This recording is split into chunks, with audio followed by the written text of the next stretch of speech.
할렐루야, 행복한 정시 기도 시간입니다. 우리가 하나님 앞에 부른 것은 우리도 중요하지만 다음 세대에 하나님이 최고의 관심이 있다는 걸 아시기 바라고요. 그래서 우리가 할 일은 오늘 우리가 체험한 모든 것들을 내 자녀들에게도 동일하게 체험할 수 있도록, 그리고 우리가 걸어온 길을 이들도 함께 갈 수 있도록 늘 우리가 자녀의 교육에 세상 것 가르쳐주고 공부 잘하고 뭐 이런 것도 나쁜 건 아닙니다만 그것은 다 지나가는 거예요. 그리고 먼저 하나님 나라를 위하면 모든 게 여기 다 채워진다고 주님이 약속하신 거거든요. 자, 먼저 우리 봅시다. 출애굽기 16장 1절로 5절 하나님이 어떻게 준비해놨는지 봅시다.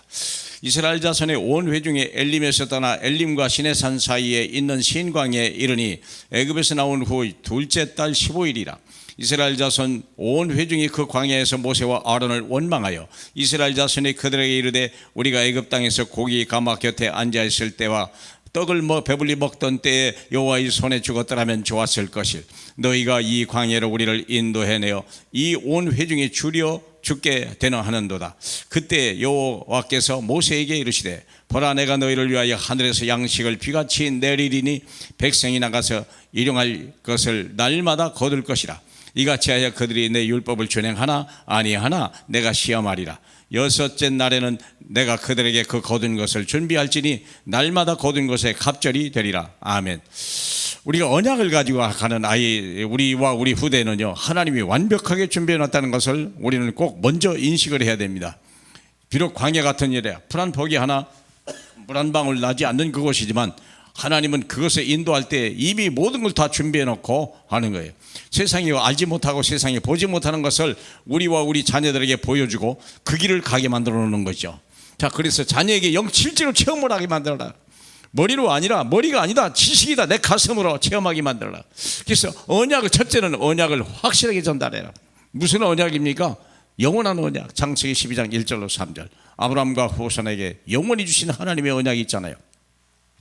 그렇죠. 내가 지시할 땅으로 가라. 그렇죠. 본토 친척 아비집을 떠나가라. 그리하면 하나님 너는 복의 근원이 될 것이요, 또 내 이름을 창대케 할 것이며 너로 인하여 세계 모든 만민이 복을 받으리라. 너를 저주하는 자 내가 저주할 것이며 너를 축복하는 자 내가 축복하리라. 5가지 언약을 주셨잖아요. 언약적 축복, 근원적 축복, 대표적인 축복, 우리가 불가항력적인 축복, 기념비적인 축복을 약속해 주셨죠. 이게 하나님의 구원받은 모든 사람에게 이 약속을 주신 거예요. 아브라함을 불러서 그리 주신 거예요. 내 형편 처지는 중요하지 않아요. 하나님의 약속을 그리 성취하시겠다는 거예요. 이사야 59장 21절에 보니까 내가 출애굽할 때 너희에게 말한 그 나의 말씀과 나의 영을 너와 내 후손에게 영원히 전달되게 하리라. 주님이 약속하신 거거든요. 언약 전달이 얼마나 중요한지 몰라요. 그렇죠? 그래서 그러면 언약을 가지고 가는 자에게는 반드시 만나와 메추라기와 생수를 준비하게 하는 거예요. 세상에 얻을 수 없는 것, 세상과 비교할 수 없는 이것을 이미 다 예비하는 거예요. 물론 어떤 눈으로 볼 때는요 별것 아닌 것처럼 보일 거예요. 그러나 애굽보다도 더 어마어마한, 그리고 가나안 땅의 여리고 성보다 더 어마어마한 하나님의 능력과 축복을 이들은 광야에서 체험했다는 사실을 믿어야 돼요. 그러니까 애굽을 깨뜨린 그 백성이 이제는 가나안 땅 여리고 성에 사람들이 간담을 높게 하는 게 뭐냐? 하나님 절대 불가능한 걸 가능으로 바꾸는 이 엄청난 체험이거든요. 그래서 우리에게는 무엇이냐? 세절기 아닙니까? 세절기, 유월절, 오순절, 수장절. 그건 이스라엘 백성이 하나님이 어떻게 인도하는지를 미리 보여준 거예요. 그래서 우리는 언약의 여정을 가게 만들어야 돼요. 우리 인생은요 어차피 나그네 길입니다.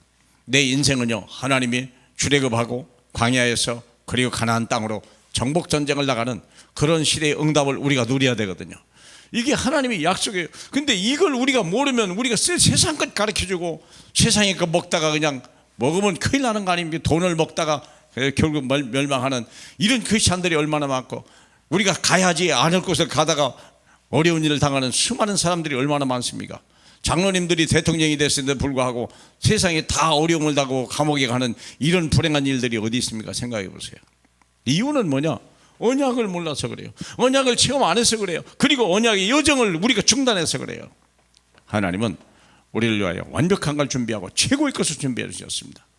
어차피 이 땅에서 우리는 천국을 맛을 보는 거지 천국은 아닙니다. 천국의 모든 것들이 우리에게 얼마나 어마어마하게 와 있는지, 그것이 얼마나 우리의 배경이 되는지, 그것이 오늘 얼마나 우리의 힘이 되는지. 그래서 우리는요, 성삼위 하나님의 은혜를 누리는 거예요. 다른 거 없습니다. 우리는 천국에 갈 사람이기 때문에 천국을 미리 못 보고, 미리 우리가 보고, 미리 소유하고, 미리 누리는 거예요. 미리 정복하고, 미리 성취하는 겁니다. 하나님이. 그래서 다음 세대를 든든히 세워나가는 저와 여러분 되길 주님의 이름으로 축복합니다. 우리 하나님 아버지 감사합니다. 왜 우리는 이 땅에 이 시대에 살아야 되는지, 왜 우리에게 이 아름다운 자녀를 주셨는지, 하나님 내 자녀들이 언약 아래 있게 하시고 언약의 여정 속에 있게 하고 영적인 체험함으로 인하여 흔들리지 않는 이 시대를 살리는 가장 약한 나라지만, 가장 작은 나라지만 가장 강하고 가장 큰 하나님의 역사를 보게 허락하여 주시옵소서. 살아계신 예수님 이름으로 기도합니다. 아멘.